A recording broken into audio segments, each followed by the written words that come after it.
इतने मस्जिद शहीद नहीं हुए जितने ये नौसाई के अंदर हुए।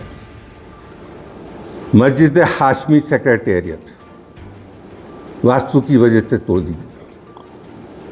मस्जिद दफ्तियार सेक्रेटेरिएट तोड़ दी गई। मस्जिद कुतुब शाही और ख़बरस्तान हयात नगर ख़त्म हो गया।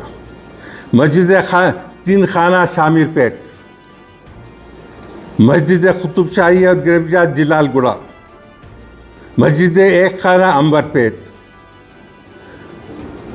मस्जिद ख्वाजा महमूद शमसाबाद, मस्जिद नूरी शमसाबाद।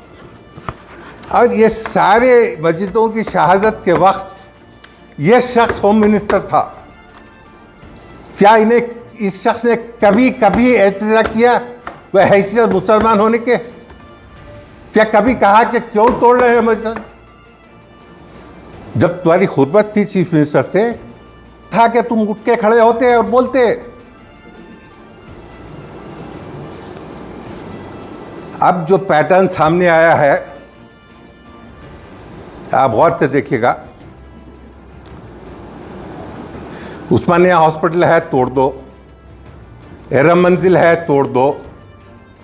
तिब्बी कॉलेज है, तोड़ दो। मैटरनिटी का हॉस्पिटल है औरतों का, तोड़ दो। गंडीपेट 111 बर्खास्त कर दो ताकि गंडीपेट सूख जाए, हिमायत सागर ख़त्म हो जाए। ये क्या बात है? अरे खुदाई कसम, ये हमारा वतन है, इससे हमको मोहब्बत है, ये हमारी असलाफ की निशानियां हैं। हम तो चाहते कि हर आदमी जो हैदराबाद का है, वो चाहे हिंदू रहे या मुसलमान रहे, उठ खड़े रहे इस बात पे। उस्मानिया हॉस्पिटल टूटेगा, हाई कोर्ट में एफिडेविट भी डाल दिया गया है कि नाकाबिले रिपेयर है, करने वापस बनेगा। उस्मानिया यूनिवर्सिटी से उर्दू डिपार्टमेंट ख़त्म हो गया, सड़कों पे से उर्दू के बोर्ड ख़त्म हो गए। हाँ, और ये मसाइल अगर मैं उठाऊं बहैसियत एक सिटीजन होने के नाते, बहैसियत एक फ़र्द उस कौम का जो गरीब है और मायूस है, वो कौम जो बिल्कुल मुफलिस है, अगर मैं मसला उठाऊं तो मैं ये फेस करता हूं। मेरा ईमान है, ये मेरा ईमान है कुरान, अल्लाह की ख़त्म खा रहा हूँ। मैं एक पैसे का किसी का लिहाज नहीं दिया, नहीं ना एक इंच ज़मीन में कभी ज़िंदगी के अंदर किसी की भी आज तक मैंने कब्जा नहीं किया। हाँ, इनकी हिफाजत किया है, मेरी आखिरत का सौदा है, किया है, पक्का किया है। ये महमूद अली से पूछो कि इसका कंट्रीब्यूशन क्या है मुसलमान कौम को, पूछो। और मेरी ज़ात पे हमला करता है और बोलता है कि मैं जो है ना मेरे ख़ानदान की जायदाद खाया। उसके लिए भी आप लोग गवाह, ये ख़त्म करता हूँ अल्लाह ताला की, मैंने मेरे ख़ानदान की एक इंच ज़मीन नहीं बेची, ना किसी भाई की जायदाद खाया है।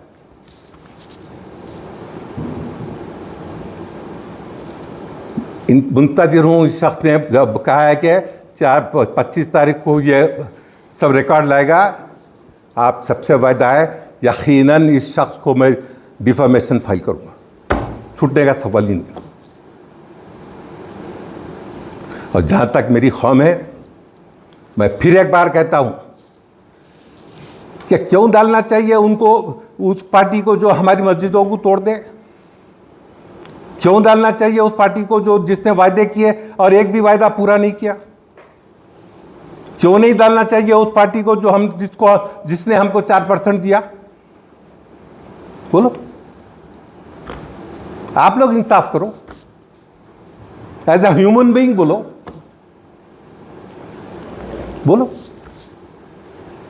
कब तक मुसलमान धोखा खाए और क्यों धोखा खाए? कहीं ना कहीं तो एंड होना चाहिए इसका।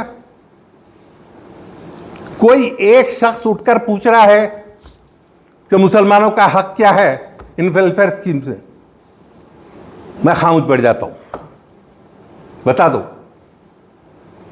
और मैं खड़े रह के पूछ रहा हूं तो इतना गुस्सा मुझ पर?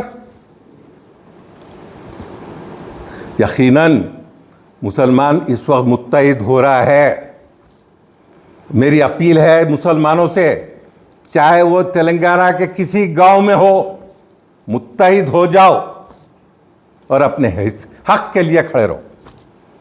जो पार्टी तुमको देने का वादा करती है, यकीनन उसको पावर में लो। कांग्रेस वाहिद पार्टी है जो बीजेपी के खिलाफ खड़े रहती है। क्यों नहीं साथ देना चाहिए अखिलेश उसका? क्यों नहीं देना चाहिए साथ? पैटर्न देखो, सारी क्रोनोलॉजी देखो। एनआरसी का मसला आया पार्लियामेंट में, केसीआर साहब वॉकआउट कर गए। क्यों साहब, आप हमारी सपोर्ट में वोट क्यों नहीं डाला आपने? ट्रिपल तलाक का मसला आया, आपने फिर वही काम किया।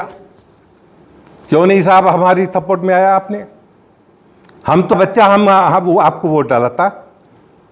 तेलंगाना फॉर्म नहीं होता अगर मुसलमान साथ नहीं देते।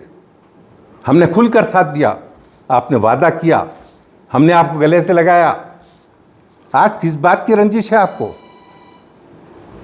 किस बात की? अगर आप वादे पूरे करते, इनमें से 50% भी करते, यकीन मानो मुसलमान आज इनके साथ खड़े रहता।